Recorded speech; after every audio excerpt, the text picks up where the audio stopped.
Selamat Halo. tahun baru ya. Selamat tahun baru, selamat menyongsong tahun 2022 ini dengan optimis di dalam Tuhan. Saya katakan kenapa kita harus optimis dalam Tuhan. Karena bagi kita tahun 2021 itu bukan merupakan tahun kegagalan atau tahun penundaan. Tapi tahun 2021 itu adalah tahun pembentukan bagi kita semua. Bagaimana Tuhan Yesus membangun kehidupan kita, membangun iman kita. Segala aspek kehidupan Dia kerjakan buat kita semua. Dan di tahun 2022 ini, kita semua berharap, Bapak Ibu semua, kita mengalami sebuah yang namanya terobosan iman. Karena kita semakin dewasa di dalam Tuhan, tidak mungkin kita berdiam diri sebagai anak-anak Tuhan atau orang percaya yang tidak melakukan apa-apa, Bapak Ibu semua. Saya ibaratkan sebuah kehidupan kekristenan yang pasif, yang tidak bergerak. Bahkan sampai hari ini tidak ada kegerakan-kegerakan yang luar biasa. Karena ada rasa takut, ada rasa tidak percaya. Dan langkah kecil ini yang kadang-kadang menghambat kita untuk kita melakukan langkah-langkah berikutnya. Kalau bagi saya, iman itu adalah sebuah perjalanan, Bapak Ibu. Iman itu sebuah proses.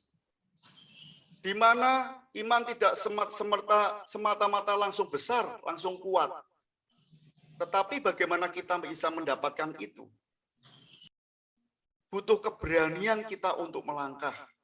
Butuh keberanian kita itu untuk keluar dari zona nyaman kita.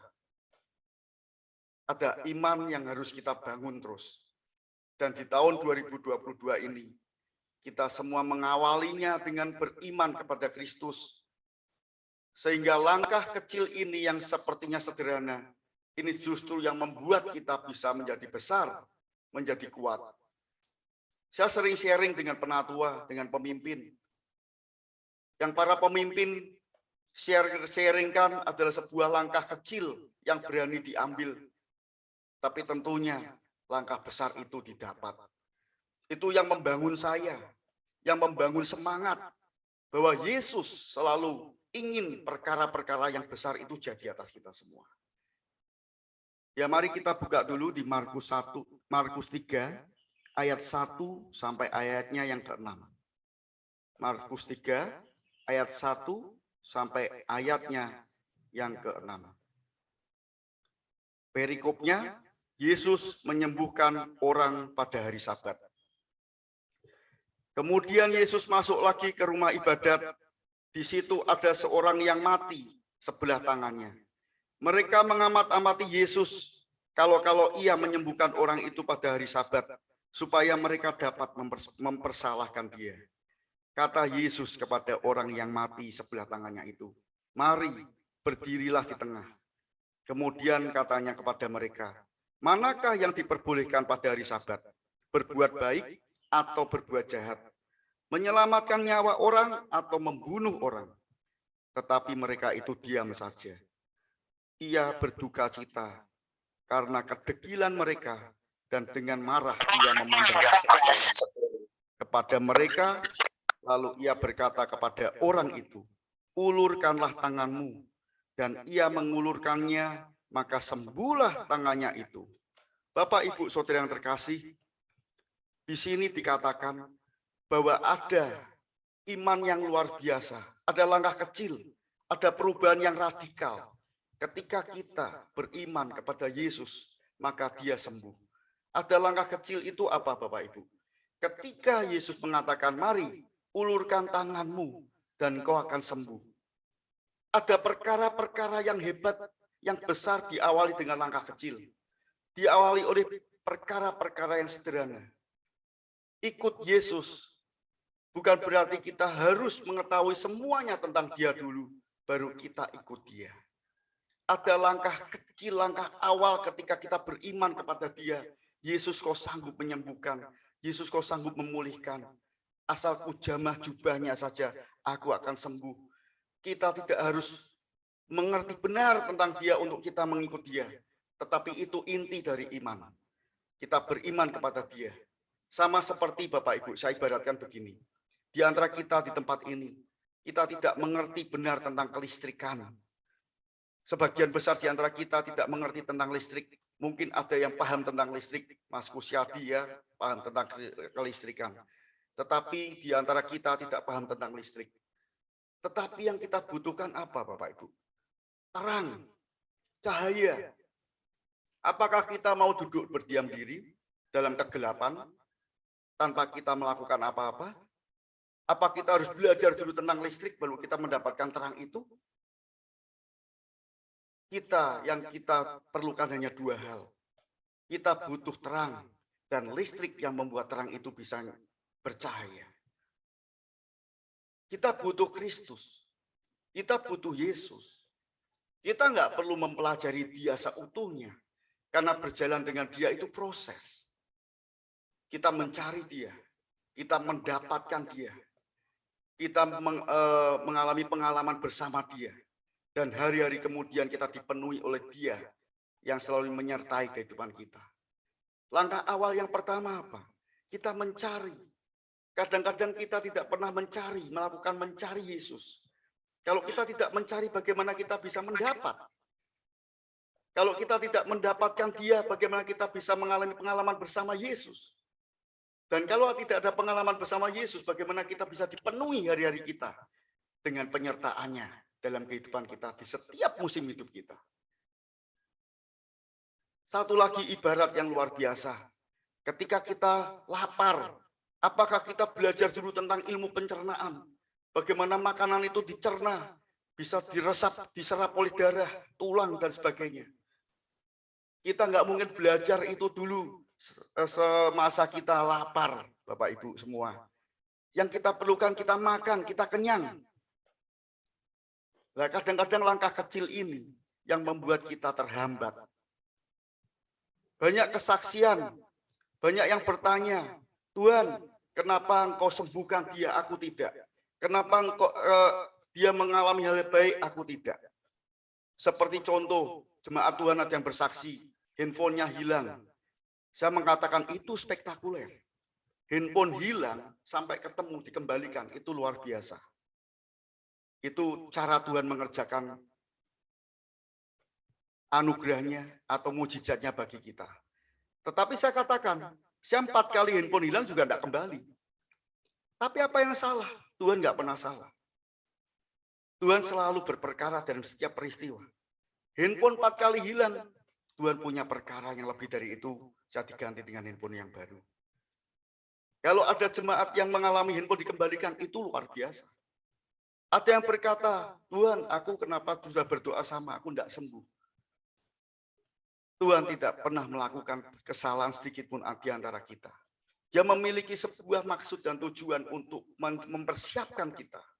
Untuk dari langkah awal kita mencari dia, mendapatkan pengalaman bersama dia, dipenuhi oleh dia. Itu yang penting Bapak Ibu. Ada kesegaran, ada kekuatan buat kita. Ada terobosan iman yang terus berkembang. Kedewasaan iman kita. Yang terus membangun kita dalam kehidupan kita. Jemaat Tuhan yang terkasih, jangan kita diombang-ambingkan oleh keadaan dunia ini yang selalu membuntukan atau membutakan mata hati kita, mata iman kita pada Kristus. Kenapa kuasanya diberikan buat kita? Kuasanya diberikan utuh buat kita. Ya, kita buka dulu. Kita baca lagi di Ibrani 10 ayat 38. Dikatakan di sini, tetapi orangku yang benar akan hidup oleh iman. Dan apabila ia mengundurkan diri, maka aku tidak berkenan kepadanya. Sayang hari ini banyak orang atau anak-anak Tuhan yang kecewa, yang pikirannya dibelenggu oleh kepahitan hati, kekecewaan, tidak bisa melihat bagaimana Tuhan memiliki maksud dan tujuan yang luar biasa atas kita.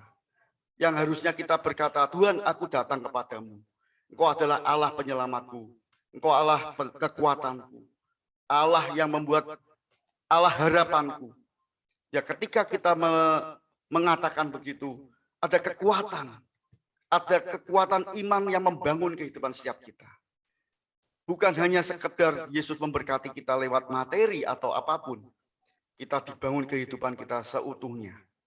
Karena ada kuasa yang diberikan buat kita utuh adanya.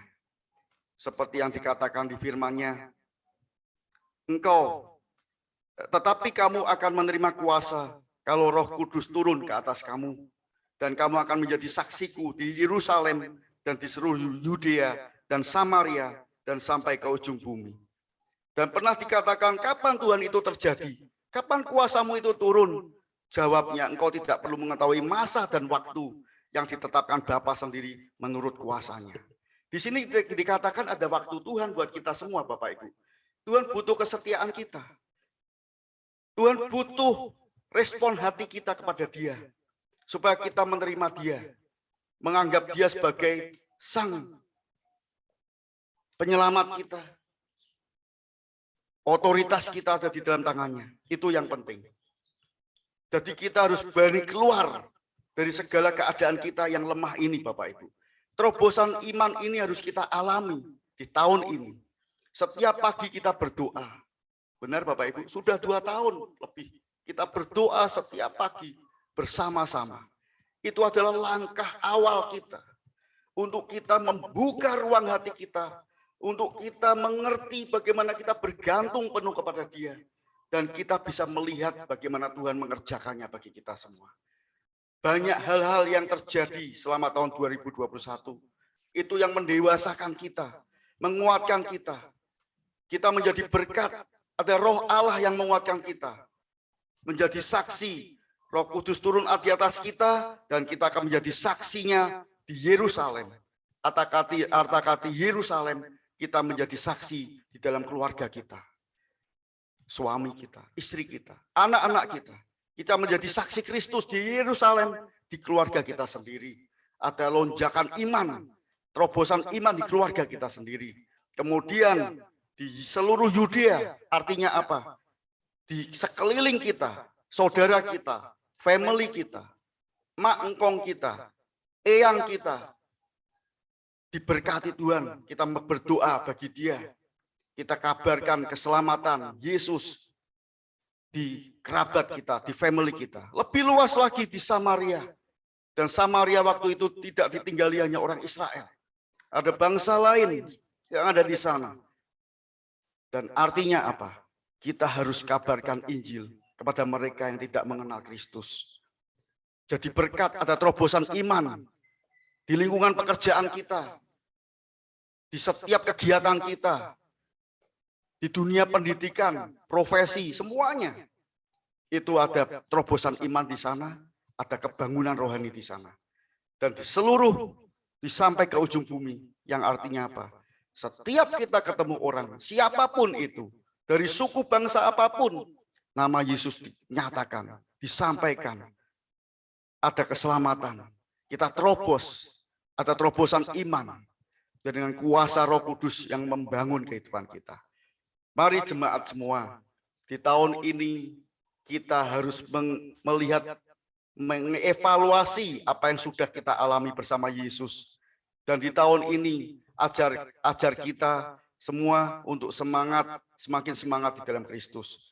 Karena langkah iman yang pertama, yang sangat sederhana itu, dengan mudah kalau kita dikatakan ulurkan tanganmu, Yesus ada perintah ulurkan tanganmu. Kita akan mudah sekali untuk mengulurkan tangan kita, wong kita sehat. Kita bisa dengan mudahnya mengangkat tangan kita, memberikannya kepada Dia. Tetapi bagaimana dengan orang yang lumpuh sebelah tangannya? Ulurkan tanganmu. Dan dia spontan mengangkat tangannya kepada Yesus. Dan saat itu sembuh. Dan ketika sebetulnya Bapak Ibu yang akan saya sampaikan. Ketika dia mengangkat spontan tangannya itu ada langkah iman sederhana, tapi justru di saat itulah dia sebetulnya sudah sembuh. Ketika dia mengangkat tangannya, dia sudah sembuh. Nah itu yang menjadi iman kita yang dibangun saat ini. Kita bergantung penuh kepada Dia, beriman kepada Dia. Tanpa tahu banyak tentang Dia, kita melangkah. Bukan jadi Kristen yang treadmill, lari di tempat. Yang kita treadmill, lari di tempat, kita nggak ngerti dunia luar.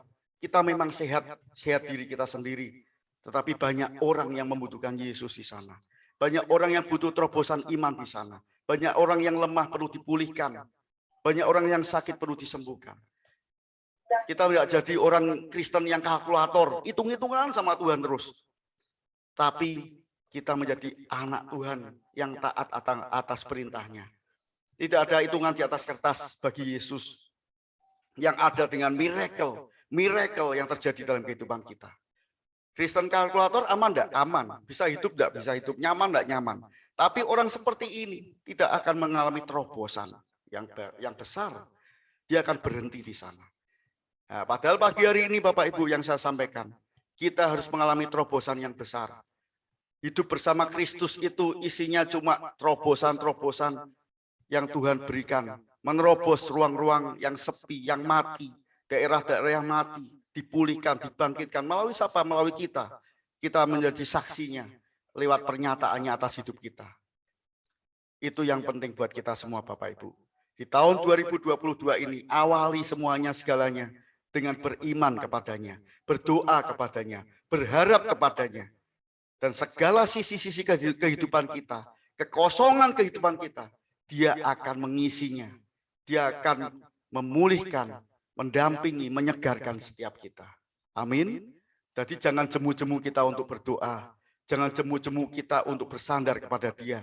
Katakan, Yesus, kaulah sandaran yang benar, yang tidak pernah kau lupa akan aku. Dan yang terakhir, di Markus 10 ayat 21 berkata, Yesus memandang mereka dan berkata, bagi manusia hal itu tidak mungkin, tetapi bukan demikian bagi Allah.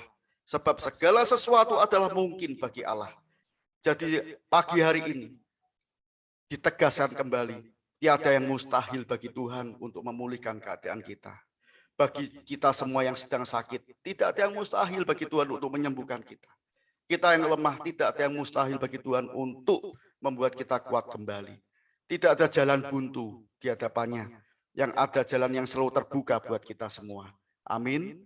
Jadi berimanlah kepada Kristus. Bangun, ambil langkah kecil, langkah awal. Banyak orang yang bahkan gugur atau gagal dengan tidak melakukan langkah apapun. Tapi pagi hari ini, jemaat Tuhan, langkah awal, langkah kecil yang sederhana itu, justru kita bisa mengalami langkah-langkah besar berikutnya bersama Kristus yang selalu ada di dalam kita. Amin. Mari kita berdoa, Bapak Ibu semua.